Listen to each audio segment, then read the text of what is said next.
सबसे पहले तो ये जान लीजिए कि ये इस वर्ष का चौथा और आखिरी ग्रहण है। ये ग्रहण कंकणाकृति सूर्य ग्रहण होगा।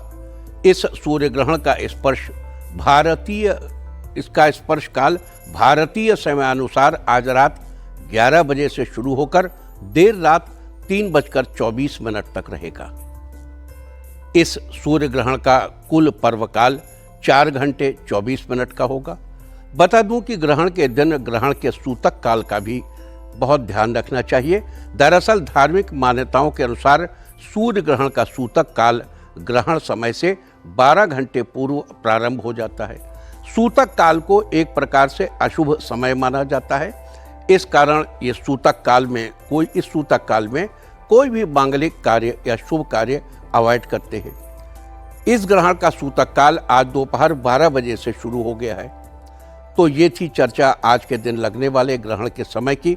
और अब बात करते हैं कि ग्रहण कहाँ कहाँ दिखेगा। तो सबसे पहले बता दूं कि अपने देश भारत में ये सूर्य ग्रहण नहीं दिखेगा। इसीलिए कुछ लोग कह रहे हैं कि इसका सूतक नहीं लगेगा, लेकिन दुनिया के दूसरे देशों में यह ग्रहण नजर आएगा। ये ग्रहण दक्षिण ऑस्ट्रेलिया, प्रशांत महासागर, अंटार्कटिका में दिखाई पड़ेगा। साथ ही फिजी, अमेरिकन समोआ और न्यूजीलैंड में भी दृश्य होगा, यानी दिखाई पड़ेगा। भले ही यह ग्रहण भारत में दृश्य नहीं है, फिर भी ग्रहण के दौरान जो सावधानियां बरती जानी चाहिए और जो उपाय किए जाने चाहिए वे जरूर करने चाहिए। और यहां पर ग्रहण के परिप्रेक्ष्य में कन्या राशि पर थोड़ी चर्चा कर लेते हैं। देखिए, महत्वपूर्ण यह है कि यह ग्रहण कन्या राशि पर लग रहा है। कन्या राशि के लिए बड़ा शोर मचा हुआ है। कन्या राशि में ये हो जाएगा, कन्या राशि में वो हो जाएगा। अभी ग्रह स्थिति पर अगर गौर करें तो कन्या राशि के स्वामी स्वयं के ही घर में बैठे हुए। मिथुन लग्न में ग्रहण पड़ रहा है। कन्या में केतु और चंद्रमा का द्वादश संबंध है। कन्या राशि का स्वामी उसी राशि में बैठा है जहां ग्रहण पड़ रहा है। ऐसे में नीच भंग योग बन रहा है और यह एक तरह का राजयोग कहा जाता है। ग्रहण पर शनि की पूर्ण दृष्टि है। शनि श्रापित है, तो जिस पर शनि की दृष्टि पड़ती है वो नष्ट हो जाएगा। तो क्या ग्रहण नष्ट नहीं होगा? दूसरी बात ये कि कन्या राशि ही वो राशि है जो सूर्य के तेजस को लेकर उसे पल्लवित कर उसे पुनर्उत्सर्जित कर सकती है। ऐसा होने से अच्छा, इन चीजों से मार्केट में क्या होगा? शंख पुष्पी और ब्राह्मी अब ये लेबोरेटरी में बने, जिसकी चर्चा अभी हम आपसे बाद में करेंगे। और अब वो 3 फैक्टर, इंपॉर्टेंट फैक्टर, जिन पे हम शुरू में चर्चा कर देते हैं और लेटर ऑन हम इस पे तफसील से बात करेंगे, डिटेल में बात करेंगे और पूरी एक एक चीज का हालचाल आपको बताएंगे। पहली चीज, पूरे विश्व में स्वास्थ्य बेहतर हो जाएगा और एवरेज एज ह्यूमन की लंबी होगी।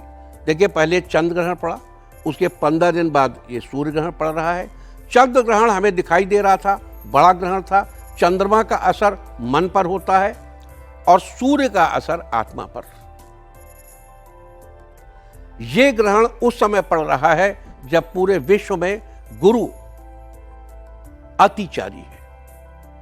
अतिचारी गुरु और पितृपक्ष के पखवाड़े में पड़ने वाले इस ग्रहण से पहले तो आदमी की आयु लंबी होगी, दूसरी आर्थिक स्थिति बेहतर होगी, पैसा बढ़ेगा और मनुष्य के अंदर युद्ध की इच्छा बढ़ेगी। यहां एक एक चीज को अलग अलग देख लें। पैसा बढ़ेगा और मनुष्य के अंदर युद्ध की इच्छा बढ़ेगी।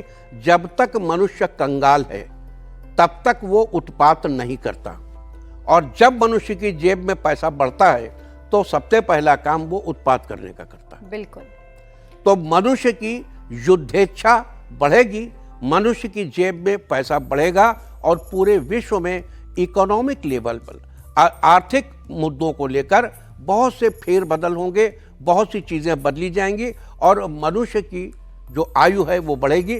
वो कैसे आयु बढ़ेगी, अभी हम इसकी भी चर्चा करेंगे। बिल्कुल। तो आचार्य जी, इसका ये मतलब है कि इस सूर्य ग्रहण के कुछ पॉजिटिव प्रभाव होने वाले हैं, लेकिन संतुलन मन में अपने बनाना बहुत जरूरी है।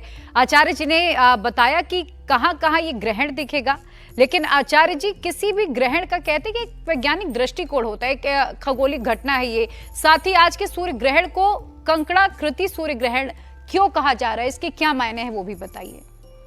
इस खगोलीय घटना को लेकर ज्योतिर्वेदों की अपनी अपनी मान्यताएं हैं। आमतौर पर सूर्य ग्रहण का चंद्र ग्रहण या चंद्र ग्रहण को धार्मिक मान्यताओं के हिसाब से अशुभ माना जाता है। वैज्ञानिक दृष्टिकोण की बात करें तो सूर्य ग्रहण एक विशेष खगोलीय घटना के रूप में देखा जाता है। वैज्ञानिक पक्ष की बात करें तो चंद्रमा जब सूर्य को पूरी तरह से ढक लेता है, जो अक्सर पूरा नहीं हो पाता, तो इसे सूर्य ग्रहण कहा जाता है। भारत में ग्रहण दिखने पर ही सूतक काल प्रभावी माना जाता है। हालांकि देश दुनिया में इस सूर्य ग्रहण के असर से अशुभ फल की आशंका भी मानी जाती है। चंद्रमा जब सूर्य को आंशिक या पूरी तरह से ढक लेता है और सूर्य की किरणें धरती तक नहीं पहुंच पाती, तो इस विशेष खगोलीय घटना को ही सूर्य ग्रहण कहा जाता है। आकाश में होने वाले घटनाक्रम में सूर्य को आंशिक रूप से जब चंद्रमा ढकता है तो इसे आंशिक सूर्य ग्रहण कहा जाता है। चंद्रमा और सूर्य के मध्य भाग को ढकता है तो सूर्य एक अंगूठी की तरह दिखने लगता है, जैसे विज्ञान की भाषा में वलयाकार सूर्य ग्रहण कहते हैं। देखो, ये तो आज का विज्ञान कह रहा है। हमारे यहाँ एक पुस्तक थी, ग्रह लाघव। ये आपकी जो मैथमेटिकल एस्ट्रोलॉजी है, फलित ज्योतिष और सिद्धांत ज्योतिष, तो सिद्धांत ज्योतिष के आचार्य में पढ़ाई जाती है।